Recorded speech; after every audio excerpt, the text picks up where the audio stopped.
Hi fantasy managers, welcome to FPL Team Talk. So such a quick turnaround for game week 12, blank game week 12. I'm just going to roll my team selection, captaincy issues, all those discussions into one video along with my transfer plans. I am I'm pretty sure, going to take a hit for the first time this season. I'm being forced into it. So without further ado, if you enjoy these videos, make sure you hit the like button. Don't forget to subscribe and let's take a look.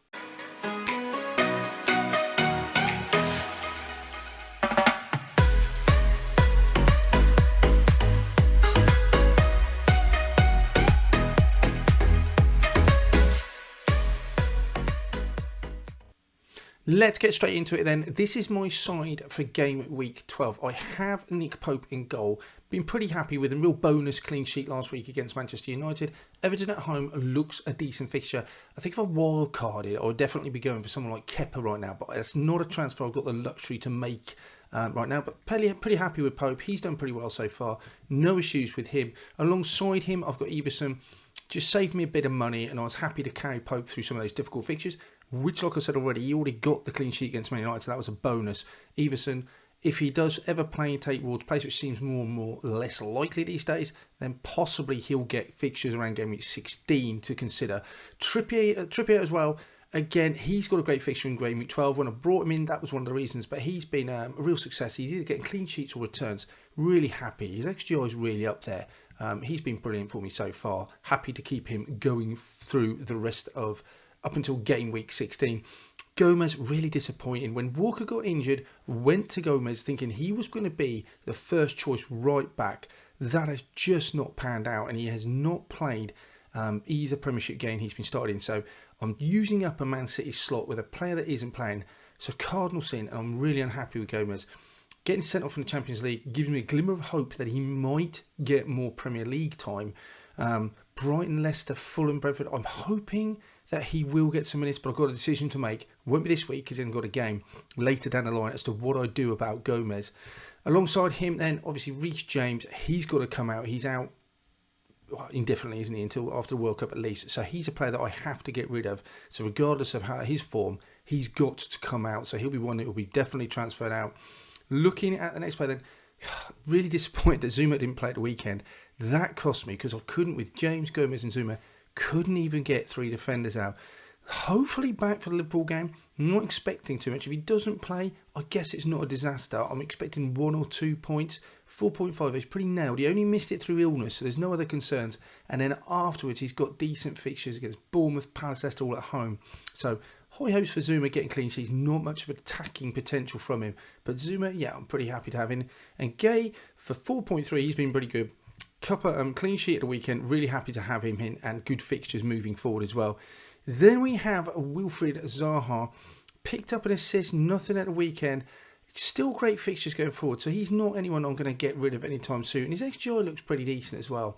His value's just going through the roof constantly. But Wolves at home, happy to have him in. He was at one time a bit of a captain consideration. I don't think so. I'm not keen on his form over the last couple of games. He's not done enough. I think if he returned, then yeah, possibly. Wolves looks like a decent fixture, but it's a real differential. I'm not sure I'm brave enough to go for Zaha at this moment in time. Next up, we have Phil Foden. He will blank, but he's been brilliant. His value's gone through the roof and great fixtures, so he will stay on the bench. Keeping him, no question about that. Really inspired to go over him instead of De Bruyne when I wildcarded. And Raheem Sterling, last game, no returns for him. Started off at right wing back, but then ended up playing more centrally down the middle of the park up front. So difficult when I've had Sterling right from the start. His underlying stats continue to look decent, but for 10 million and so many £8 billion midfielders knocking around, it's going to be difficult to justify. This is probably his last chance saloon away at Brentford. He was rested for one game. If that happens again, I think he's coming out, but I do feel he's prime for 10 million. He was a decent option and he hasn't let me down.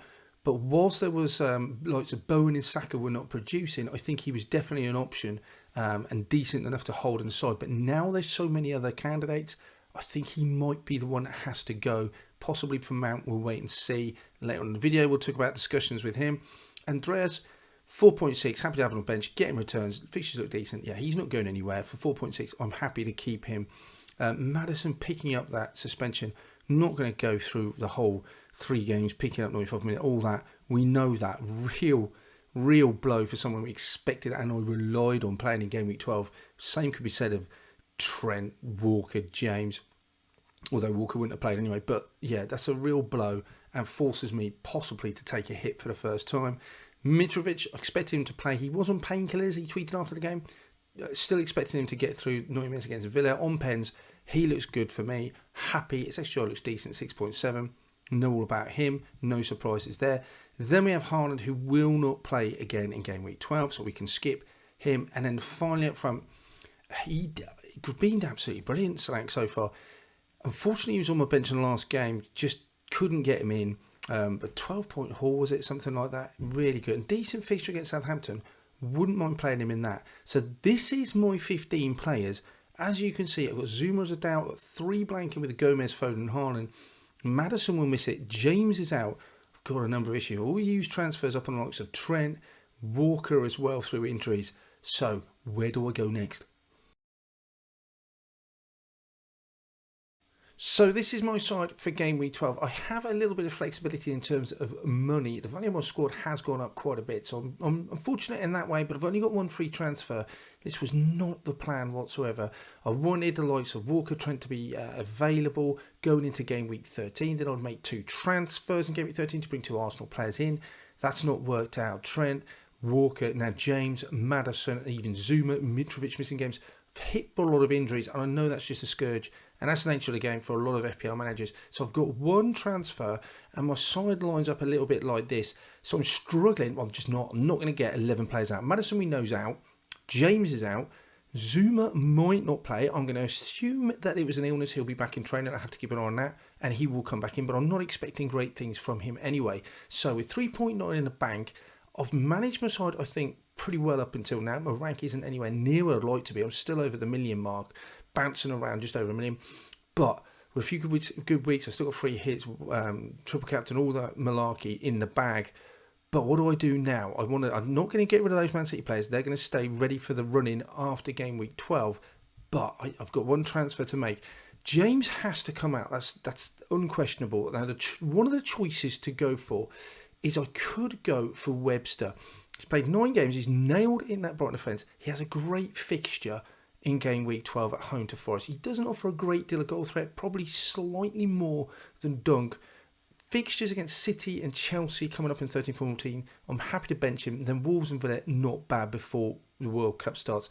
So that is an option. So if he comes into the side, gives me a lot of money to play with.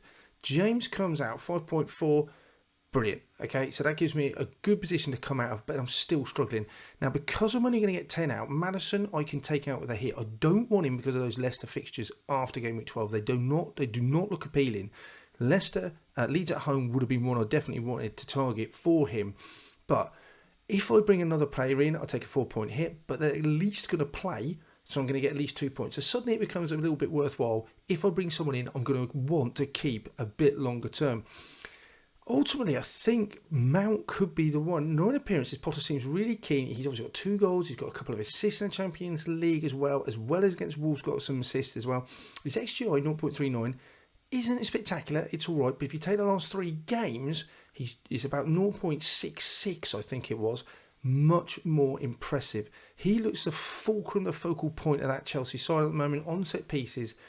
He looks like one I'm really interested in. Those fixtures don't look amazing, but they don't look bad either. And I think Potter's got him playing with a lot of confidence and a lot of freedom. So I quite like the idea of bringing Mount in. I think if it wasn't a case for the fact that I didn't have 11, I would be taking Sterling out and dropping him down to Mount. However, I need Sterling because he's playing. So Maddison to Mount gives me decent fixtures, better fixtures moving forward. Mount I quite like. Gives me more money in the bank, and I've got at least 10 playing, you would think. Zuma not playing. Now, if Zuma doesn't play, the other options I've got, and this is one I'm seriously looking at, is bringing in Trent. It feels horrible because I've only just got rid of him. He's missed 1 game, and now I'm bringing him back in. I have concerns. He has only hauled once, but look at those fixtures. West Ham at home, not an easy game. Forest away, Leeds at home, Tottenham away, difficult, and then Southampton at home. Those are great fixtures. I love the idea of bringing Trent back in. If I'd known he was only going to be out for such a short period of time, clearly would not have left him out. but it is what it is. I don't think I can just afford to be stubborn and keep him out because I do want him in. There is talk about the fact that Robertson's playing on the other side, he's getting forward more, and Trent kind of sits back. I'm not sure if I subscribe to that too much. Trent is just too attacky. You take that away from him, I don't think he's the world-class defender to sit back. So I'm not sure how that's going to work. We'll have to keep an eye. I mean, Robertson is the other choice to go to as well. That saves me a little bit of money, but I'm not sure. I'm not sure whether I like Robertson. 6.7, he is a bit cheaper. He has gone down.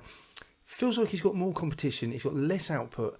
And for 0.5, I think I'm happier to pay the extra money to get Trent in. Tsimikas is clearly a little bit more trusted than maybe a Milner right back. Not that he doesn't do a good job, but Trent feels more nailed, more attacking potential. I think I'll just happily pay the extra money for Trent. The other option as well, Liverpool's fixtures look so good, is do you bring Mo Salah in?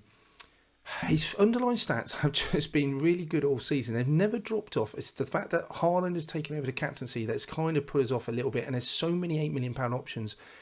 But he is a good, for this week in particular, he's a good captaincy. And then looking at Forest, Leeds, Southampton, who's to say he's not going to be captaincy material for those games as well? I couldn't bring him and Trent in. That's just something I just couldn't do. For 12.7, he's gone down in price, but he still seems expensive. So I'm not sure whether I can bring myself to go to Salah. This would leave my side. I'd just go from Webster, and instead I would go to Trent. 3.1 leaves me in the bank, and it does give me enough, I think, the following week possibly to take another hit and bring in the likes of Saka for Sterling if he doesn't fire, and then maybe look to bring in a Tomiyasu and then hold fire and bring Jesus in. Up to this point, I've taken no hits. I feel like maybe a change of strategy is going to help me just be a bit more aggressive. I don't mind taking a free hit, especially when I haven't got enough players to get out. Injuries have hurt us, but they've hurt us all. So this is my strategy. That's it for this one then, guys. Let me know in the comments below what you think of my plans. Do you think it's worth it taking a hit? Are there any players that I have missed that you think I should consider? And what are you doing for blank game week 12? In the meantime, guys, I hope you enjoy the rest of your game week 12. Remember, 13 is pretty much upon us straight away as soon as this is over. So good luck with the rest of your game week, and I shall speak to you soon.